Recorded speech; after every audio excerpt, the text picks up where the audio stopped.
Madagascar battling fresh COVID-19 outbreak. Now, this is something very, very shocking, especially coming from a country that has claimed to be able to deal with the COVID-19 pandemic and has claimed to be able to have a drug that can cure it and also prevent it. At least that's the claim on COVID Organics, the drug from Madagascar. So let's read.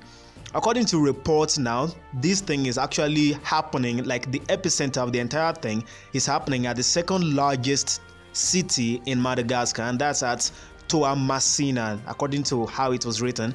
Now, we've had about 527 cases in Madagascar at this current time. So 527 cases. Again, the reason why you have very, very low numbers of cases there, apart from the fact that they claim to be able to have something that helps them to keep down the numbers and all of that, that's the COVID Organics, they also have a very small population compared to Nigeria. We have approximately 200 million people in Nigeria. Madagascar has just about 26 million, so like it's a far cry from the population that we have here.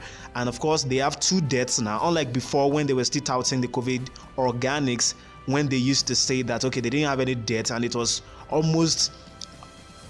just almost impossible for you to argue against the drug, because I mean an entire nation had no deaths at all. So but now they have 2 deaths at the current time, so it is very, very sad. Every death is sad, but we're going to be keeping our attention on what is going on in Madagascar so that we can see what is, I mean, like it's very, very important for us to know what is going on there so that at least we can extrapolate and understand what is going on in this place also, especially when it comes to all these traditional means of treating a disease, all these proposals coming up, not just from some people in the village or whatever, but we're talking about actual pharmacists talking about that. So now it is they're also having some very strange occurrence that is very similar to that of Kano, because you remember a couple of weeks ago in Kano there were a lot of people just falling and dying. Okay, not exactly falling and dying, but some people were just dying in Kano. They called it strange deaths in Kano, like it was just happening all around, and some other states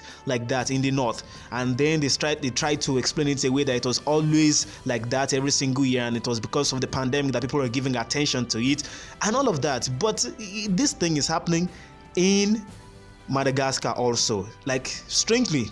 And that particular town is the town where they are having a very high surge of COVID-19 cases. So like logic seems to direct us towards the fact that this could be COVID-19 deaths happening there, and all those deaths have not been added to the final tally of the number of deaths or the death tolls in Madagascar. So the 2 deaths you are talking about is just those ones that died in the hospital after being tested for COVID-19 and they tested positive. So that's exactly what is happening. So all those other people that died outside have not been added to the tally because they still have to carry out investigations and all of that.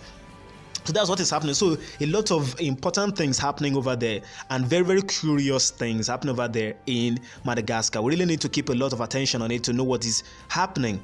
Now, you have to also understand that if this thing is happening, just maybe the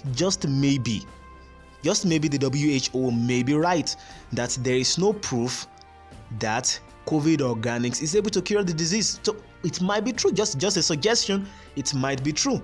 But of course, we have to understand that this is just anecdote. It doesn't mean that necessarily that the drugs isn't working. It's just a suggestion. It might be, it might not be, because the COVID Organics people have not subjected it to enough clinical trials according to what the WHO has demanded, so that they will be able to know beyond all reasonable doubts that this thing is without any doubt functioning. So it doesn't really matter who is taking it, under what condition the person is taking it, all of that. They know that the thing is effective. And of course, when you talk about drugs being effective, you also have to understand this, that no drug is going to be 100% effective. There are strains of malaria that chloroquine cannot cure. There are strains of malaria that artesunate cannot cure. So that's it. That's why we have different drugs, because all these microorganisms, they have different strains. All these viruses and all of that, they have different strains. A particular drug may be effective against a particular strain but not effective against another strain. So that's it. So when you talk about drugs, you cannot be 100% sure that that thing is going to be effective in all cases. So even if this drug is effective as it is claimed by the company that made it in Madagascar, it is possible that in some cases it's not all that effective, maybe due to the situation in that area, maybe due to genetics of people in that area. It could be all sorts of combination of factors that could be contributing to that. And also it's just the same way that vaccines are not 100% effective. So even as we are waiting and hoping and depending on the possibility that there may be an actual drug, that is an actual therapy for COVID-19, and also waiting that hopefully this year we may be able to get a vaccine, we have to keep it in mind that none of those two things will be 100% effective. The effectiveness will always range from one situations to situation. So that's just how it is. So we like to pretend and treat ourselves to a delusion that vaccines are always going to be 100% effective and all of that. So that's just not how it works.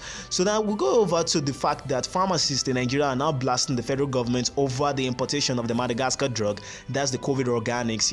A couple of weeks ago, I think about 2 weeks ago, the president actually welcomed the bringing of COVID organics into the country so that it can become that there will be a lot of testing on it by NAFDAC so that we can know whether it is actually effective. Not only that, whether it is safe to use it for Nigerians, so that people can actually get to a stage where we can actually buy it in the market or at the pharmacist and all of that. So that's exactly what has been happening. So all these pharmacists, like indigenous pharmacists in Nigeria, are getting very, very pissed off and getting very angry that why is it that the Nigerian government decided to go outside to import this thing when it is not something that is beyond the means of pharmacists and actual people that are interested in that aspect, or people that actually practice things like that in Nigeria. Why can't we develop it in Nigeria? We call ourselves the giants of Africa. So you understand? So it's almost like it's a disgrace to the giants of Africa that we have to go and stoop so low to the extent of having to import a drug that we are not even sure of from Madagascar. So if Equatorial Guinea and some other Guinea-Bissau and some other states or countries around Africa are doing that, it should not be Nigeria having to do that. We should be the ones developing the drugs, or be the ones developing these things and helping out all those other nations, not we ourselves being among the list of countries requiring help from Madagascar. So that's it. Well, in a way, this thing seems to be a little bit of pride and all of that. But when I'm talking about the saving of lives, it doesn't really matter. If something is effective, take it. That's just the way I see it. I don't see it from the aspect of we have to be the giant of Africa, so we don't care whether there's something that is potent enough to help us out and reduce the number of people that might die in Nigeria. So that's just the way it is. But also, these pharmacists have a point by saying that there have been many drugs that have been proposed, whether locally made, whether the actual modern drugs, whichever version it is, that has been made and presented to the federal government, or at least presented to the government, but it has not been considered, let alone being approved.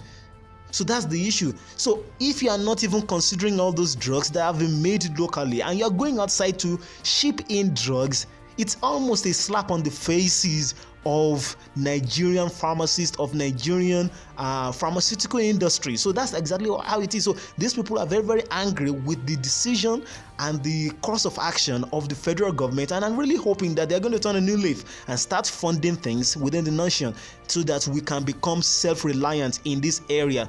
No country is really going to put Nigerian first apart from Nigeria putting ourselves first. So that's what we're going to be saying about that, and it's actually a very, very important point, and it's a logical point, and I really hope the nation is going to go towards that direction. Again, we cannot really trust our politicians, but that's the kind of situation where we keep moving, Nigerians. Anyway, thank you very much everyone for listening. Thank you for watching. I'll be seeing you guys in the next video. Make sure you subscribe to the channel. Make sure you follow us on Instagram and on Facebook, Niger Unsealed. Facebook, Instagram, YouTube, whatever it is. Thank you very much, and bye.